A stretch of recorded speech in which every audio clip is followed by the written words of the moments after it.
Hello again, YouTubers. I've brought the spring barrel back down here. One other note when doing anything with phonographs, always have a good first aid kit on hand.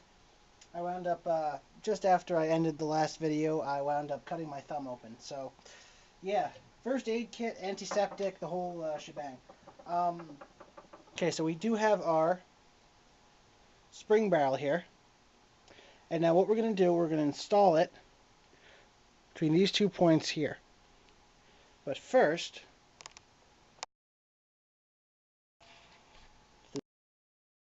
there we go.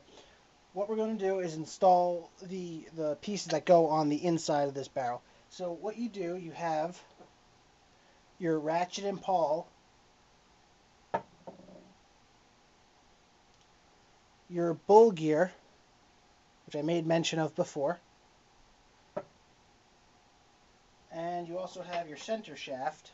And notice there's a hole in the end of the shaft, and not and make that note as to it's only in one end. Now what we're going to do, being that these pieces are already pretty greased up, what we're going to do is take the ratchet and pawl and insert it. Let's put this down first. I think that would be helpful. And what we're going to do, if you can see in the spring barrel there, where the innermost coil is, we're going to hook this groove onto that Z-shaped piece that we saw in the center of the spring. So now let's try and align this.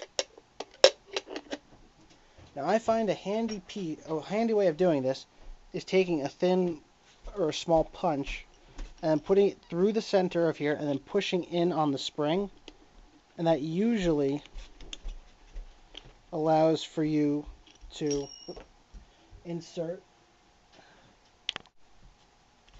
What you can also do is take the punch and put it in the back end of the barrel, and then I don't know how well you can see it, but you can see the punch there?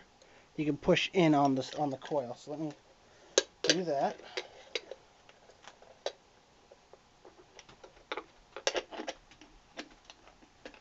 Almost. Okay, good. It is now in there, and if you turn it, it'll snap back. And that's how you know you're locked in. If it's not locked in, it'll usually correct itself automatically with a very audible bang. All joking aside, now what you're going to want to take note of is, if you notice how there's a set screw right here, and there's not a set screw over here, that the shaft with the hole in the end is going to go over here. Let's put this back down.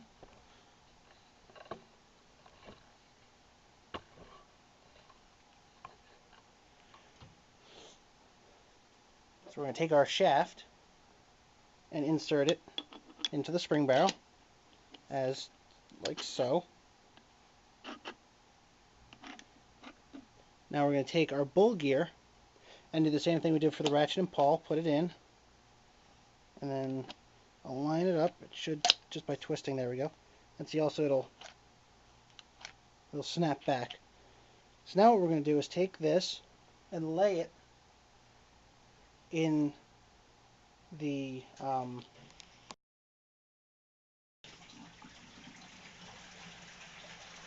a nice encore from the washing machine over there.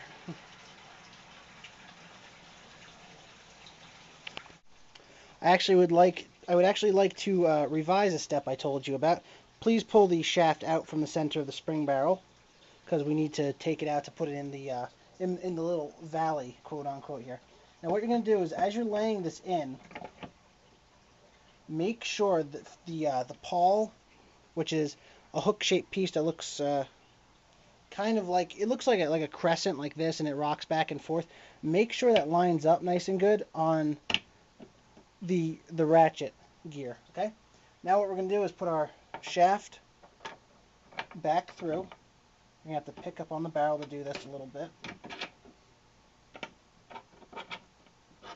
And then once you push it all the way through,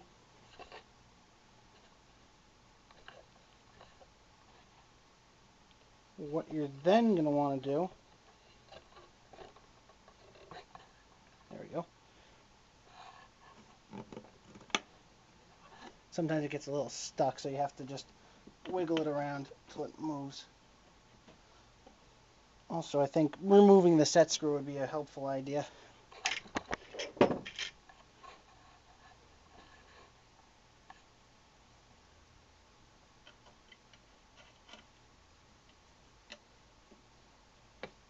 Okay. Let's push the shaft a little bit through so this way we can see part of the hole. Now what you're going to do is turn the shaft, or at least try to, so this way the hole is sticking straight up, because the set screw has a piece which is going to fit into that hole. See? And now once the hole is aligned with the threaded hole for the set screw, what you're going to do is lay the set screw back in there. And then tighten her back down.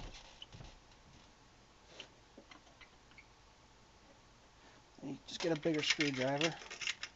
Had a really good screwdriver, don't know where it went. Just give it an extra little.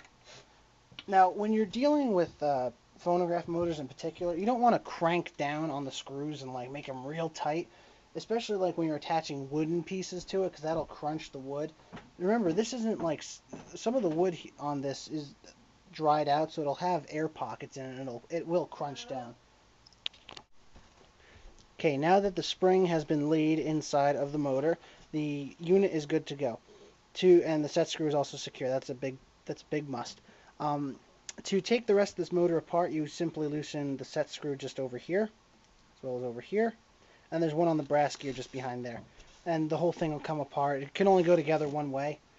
So, also to take the actual undercarriage off of the motor board, which is this wooden piece here, what you do is just loosen the bolts. There's three of these, one here, one over here, and then one in the back there.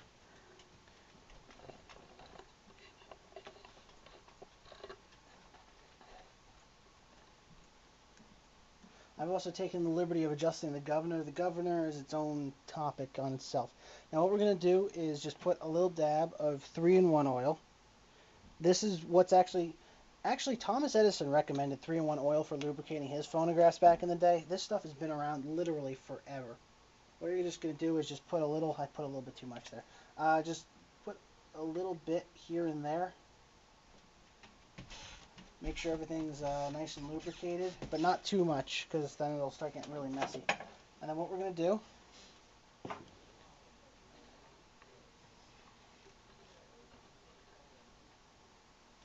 and then you can take your crank and put it in.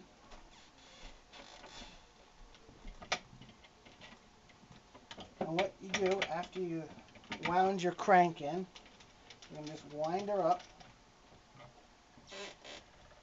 Now I'm going to keep my finger on the governor here. Well, actually, you don't really even need to do that. You can just let it run. But see, I only put just a little bit of spring power, and it's already going. That ticking sound is because this piece over here, the worm gear, the quad cut worm gear, this motor's upside down, as you can see, so when you turn the motor right side up, it'll stop making that noise. It's just because as this gear is pulling up on this, it's just going up and down just a little bit. So now we're going to go ahead and finish winding it. We'll wind it up all the way till it can't be wound anymore.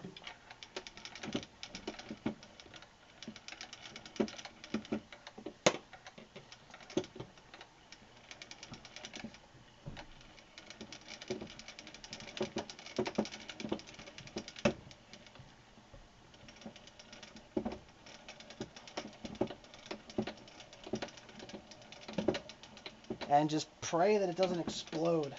I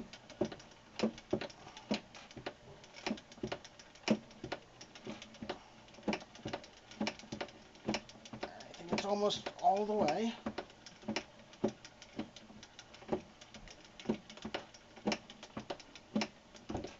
Usually during the normal course, using this thing, you're never going to wind it this much, but And there we have it.